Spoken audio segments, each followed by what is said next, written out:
Hello, everyone. I'm Connor Blade. Thank you all for joining us today to learn how to file your tax returns in 2022 as an international student. For the past 2 years, the IRS deadline to file a tax return has been delayed due to COVID-19. However, this year you can probably expect that the deadline will remain April 18th. This means that you'll want to get a head start on filing your tax return so you don't have to worry about your tax filing obligations in the midst of writing final papers and studying for final exams. All international students and their dependents must file Form 8843. And if you did work in 2021, rather, you will also need to file Form 1040-NR. If you have any questions about filing a tax return, get them ready for our special guest, Ryan Liddon, tax expert from Sprint Tax, who is joining us now. And I'm bringing him in now. Hi, Ryan. How are you? All good, Connor. Very good to hear. Thanks so much for having me on. Excited for today's session. Yeah, we're very excited to have Sprint Tax back, and you guys always provide some really great insight on filing tax returns. So I'm excited to get started. So what we're going to do today is we'll start off with some general questions that our students often have about filing a tax return.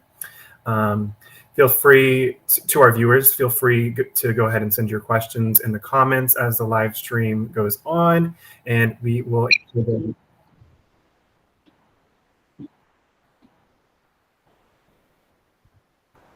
I'm sorry about that feedback. I'm not sure where that came from, but uh, I was saying, just go ahead and send your questions in, and we will answer those at the end of the live stream. All right. So the first question I have for you, Ryan, is how do you know if you should file a tax return? Yeah, Connor, the golden question: who must file? I suppose when we're talking about international students, and when we're talking about this filing season, the rules there are quite simple. If you were present in the US on US soil at any point in time during 2021. Well, as a non-resident for tax purposes, you'll need to file one tax form, as Connor mentioned earlier. That is Form 8843.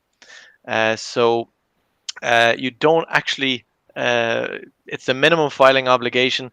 Even if you don't earn any US source income, it's a minimum filing obligation for what they call exempt individuals. So if you're on your F, J, M, or Q, you will likely need to file one form, Form 8843, at a minimum if you were present at all during 2021. So that's the first form. The second, I suppose, important one when we're talking about who must file is if you have earned any taxable US source income during 2021, anything over $0 as a non-resident for tax purposes, that will trigger an obligation to file the 1040-NR, which is the federal tax return. So if we relay that again, if you were present as a non-resident in 2021, we've got Form 8843. And if you earned any taxable US income, you'll need to file the 1040-NR with that as well. All right. Excellent. So you already answered my second question. So I'll go ahead and skip to the third one. What would you say is the most important thing for international students to know about filing tax returns in the US?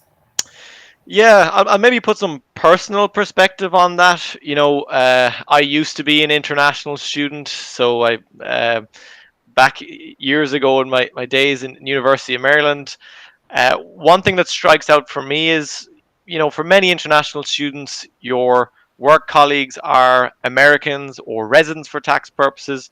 Your roommates are, American citizens or residents for tax purposes. But it's really important to know that as an international student, as a non-resident for tax purposes, different tax laws apply to you versus your American co-workers or roommates, and you'll need to file different tax forms than them as well if you are a non-resident for tax purposes. So when it comes to getting tax information or advice or guidance, it's really important to keep that in mind. You unfortunately cannot use a lot of those resident softwares out there because as a non-resident for tax purposes, you cannot use those softwares. So it's really important to know the differences and to keep that in mind, that you're going to be treated differently than your American or resident roommates or work colleagues. Right. Yes. All right. So, international students who have earned income, as we discussed, must file Form 1040-NR in addition to Form 8843. So, what qualifies as earned income? Yeah, I think when we talk about earned income, everyone automatically thinks about wages or thinks about their on-campus job or their OPT income. Um, and that is absolutely one very common example of earned income or U.S. taxable income. But it's really important to take note that there are lots of other ways and sources of taxable U.S. income. So when we move away from just the wages, maybe have a look and think about your potential taxable scholarships. When I talk about taxable scholarships, if your scholarship just covers your tuition or tuition related expenses, and you're a candidate for a degree, that's usually non-taxable and non-reportable. But the gray areas there are tax scholarships that cover areas outside of tuition. So think about, are you getting housing allowance? Are you getting room and board? Are you getting meal plans? Are you getting stipends or grants? These are all different forms of taxable scholarship and fall into that pot of taxable US income that you need to report. Other examples are, if you took a weekend trip to Vegas and did well on the roulette table, that's, income that you'll need to report. If you were renting your Airbnb in the US for more than 14 nights, this is generally going to be classified as taxable and reportable income. Maybe you're doing well on Robinhood or eToro and are getting investment income. This is all generally going to fall under that pot of earned income, taxable income that you need to report on your 1040-NR. So if I can give any advice there, it's maybe not just to think of income as your wages. It can come from a large range of sources. Right. Yeah. Many students don't think about those other sources of income. Um, so great response there. So that's great advice. Um, can international students file a tax return online? I know there's e-filing now, but can international students do that? Yeah, so there is some good news, even I suppose on the Sprint tax side. We went live with federal e-filing last tax season, and we've rolled that out again. So eligible international students can e-file a 1040-NR form with the IRS, which is the good news. Our even our software on our side would help to figure that out for them. There are some eligibility criteria. It's not as easy for the non-residents to e-file as the residents. I would say. For example, there might be some cases if you had investment income or 1099s. There are cases there where that may disqualify you from e-filing, but certainly for many, they can e-file. We've already helped thousands to e-file so far. Last year, I think we helped well over 20,000 international students to e-file their federal tax returns from all over the world. So the answer there is yes. They can e-file the 1040-NR if they're eligible to do so. That's great. I know that's kind of a new thing, but it's awesome that they have that convenient option available now. Um, Again, I want to remind you all that we have a couple more questions here, but if you have any specific questions about filing your tax return, go ahead and send those in the comments, and we'll get to them in a few minutes. All right, the next question I have is, what if a student has not filed tax returns in the past few years? Are they able to file those tax returns still this year? Yeah, it's funny. We've got a slide on our tax workshop PowerPoints, and it has a photo of Dory for anyone that's Finding Nemo fan, and beside it says, I forgot. So don't worry. If you've forgotten to file or linked that, maybe you filed as a resident by mistake in the past. Mhm. My advice is always don't panic, but do set the record straight. If you have forgotten to file for previous years, you can absolutely backfile. And I suppose maybe some potential good news there is if you're due a refund on your tax return, but you haven't filed it, and if it's within the last 3 years, the IRS are actually happy to issue that refund back to you. So for some of you, there might be a hard-earned refund still waiting there to get sent to the bank. The flip side to that is if you owe the IRS money, they'll chase you all the way since you've been in diapers to get their money back. So not exactly a level playing field, but indeed you can backfile. Tax can help to backfile as well. On the topic of someone maybe making a mistake and filing as a resident by mistake, we've often had international students using TurboTax and realizing that they weren't allowed to file through that software as it only helps residents for tax purposes. In that case, you would need to file an amended tax return, which is called the 1040X. Basically, what that document will do is you will outline the information that you entered on your incorrect tax return. You'll outline what should have been there and the differences between the two. And there is an amended tax return service on the Tax software as well, if that's of help to anyone. All right, great. Yeah, we get a lot of students who don't even know that they have tax filing obligations. So that is definitely very helpful to those students.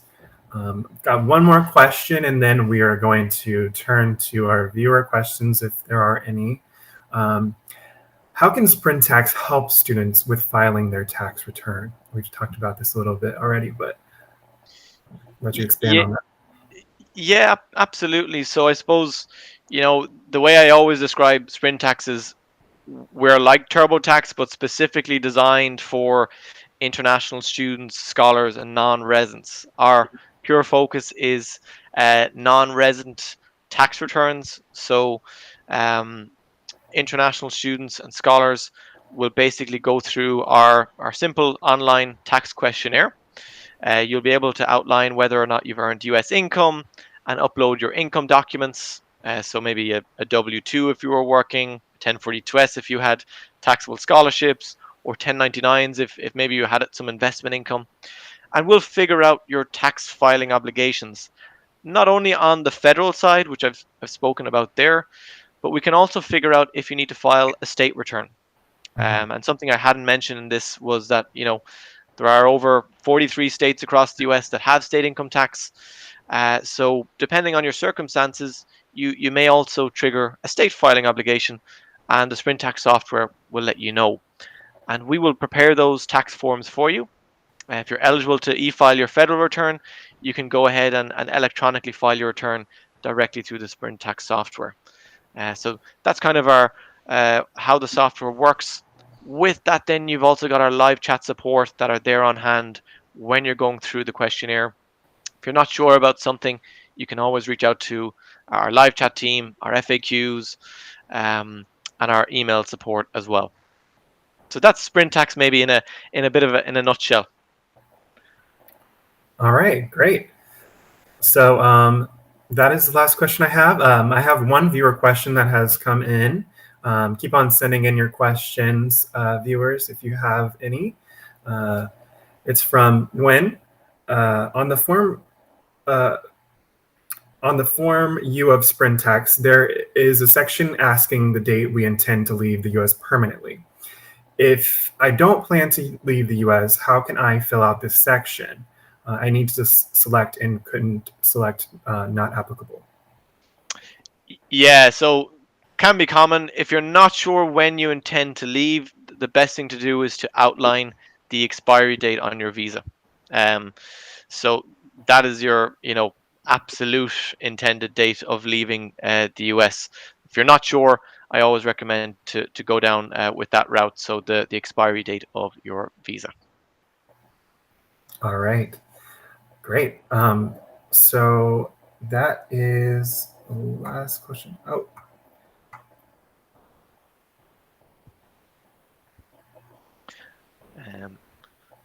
this is actually, we have a few more questions.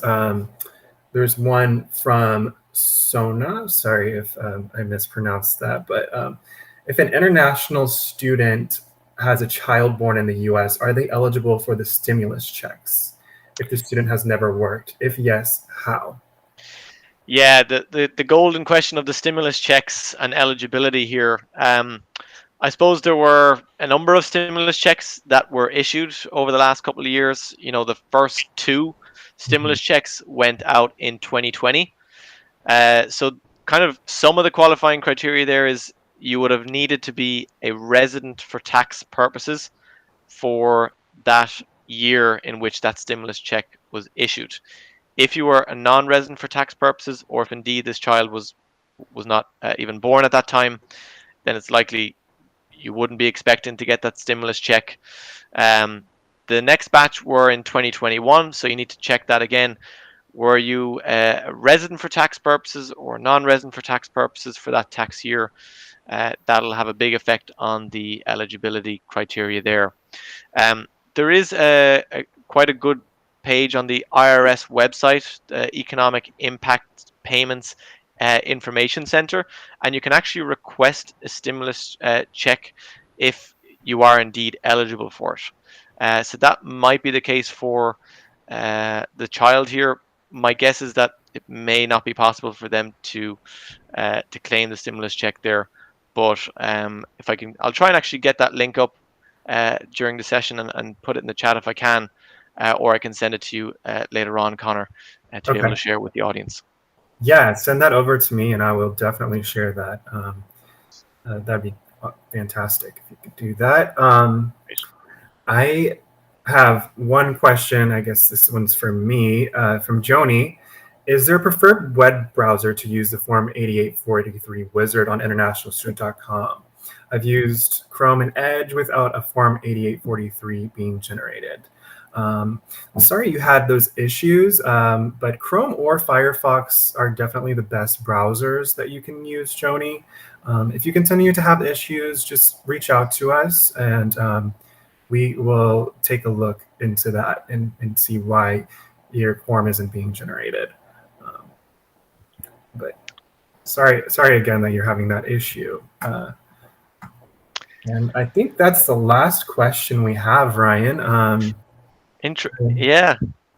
What I might add, just one last topic, just because I know this comes up a lot, and there might be this question in students' minds. It is this concept of my residency for tax purposes.